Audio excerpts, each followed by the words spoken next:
ওম শান্তি 15 আগষ্ট 2024 সাকাৰ মহাবাক্যৰ সম্পূৰ্ণ সাৰ কথা। মৰমৰ সন্তানসকল, পিতা তোমালোকক প্ৰকৃত স্বতন্ত্ৰতা প্ৰদান কৰিবলৈ আহিছে। যমদূতৰ শাস্তিৰ পৰা আৰু ৰাৱণৰ পৰতন্ত্ৰতাৰ পৰা মুক্ত কৰিবলৈ আহিছে। প্ৰশ্ন: পিতা আৰু তোমালোক সন্তানসকলৰ বুজনিৰ মাজত মুখ্য পাৰ্থক্য কি? উত্তৰ: পিতাই যেতিয়া বুজায় তেতিয়া মৰমৰ সন্তান বুলি কৈ বুজায়, যাৰ বাবে পিতাৰ কথাৰ বাণে লক্ষ্যভেদ কৰে। তোমালোক সন্তানসকলে পৰস্পৰ ভাইসকলক বুজোৱা, মৰমৰ সন্তান বুলি ক'ব নোৱাৰা। পিতা উচ্চ, সেয়েহে তেওঁৰ কথাৰ প্ৰভাৱ পৰে। তেওঁ সন্তানসকলক উপলব্ধি কৰায়, সন্তানসকল তোমালোকৰ লাজ নালাগেনে? তোমালোক পতিত হৈ গলা, এতিয়া পাৱন হোৱা। ধাৰণাৰ বাবে মুখ্য সাৰ: 1.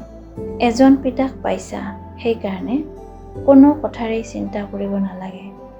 তেওঁৰ মতত চলি বেহদৰ বিচাৰ বুদ্ধি সম্পন্ন হৈ আনন্দেৰে সকলোকে উদ্ধাৰ কৰাৰ নিমিত্ত হ'ব লাগে।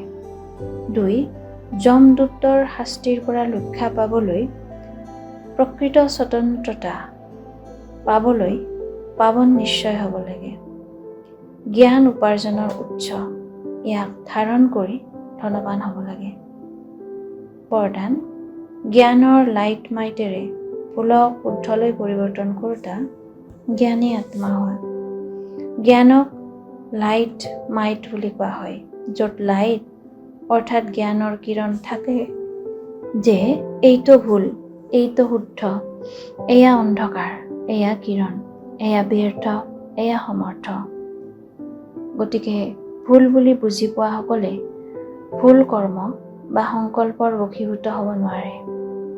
জ্ঞানস্বৰূপ আত্মা অৰ্থাৎ বিচাৰ বুদ্ধি সম্পন্ন জ্ঞানস্বৰূপ কেতিয়াও এনেকৈ ক'ব নোৱাৰে যে এনেকুৱা হ'বতো লাগে, কিন্তু তেওঁলোকৰ ভুলক শুদ্ধলৈ পৰিৱৰ্তন কৰাৰ শক্তি থাকে। শ্লোগান: যি সদায় শুভচিন্তক আৰু শুভ চিন্তনত থাকে, তেওঁ ব্যৰ্থ চিন্তনৰ পৰা মুক্ত হৈ যায়। প্ৰীতি বুদ্ধিৰ হৈ বিজয় ৰত্ন হ'বৰ কাৰণে আজিৰ অব্যক্ত সংকেত। যেনেকৈ কাৰোবাৰ ওপৰত কাৰোবাৰ হাত অৰ্থাৎ আশিস থাকিলে তেওঁ নিৰ্ভীক আৰু শক্তিস্বৰূপ হৈ যায়, যিকোনো কঠিন কাৰ্য কৰিবলৈও প্ৰস্তুত হৈ যায়।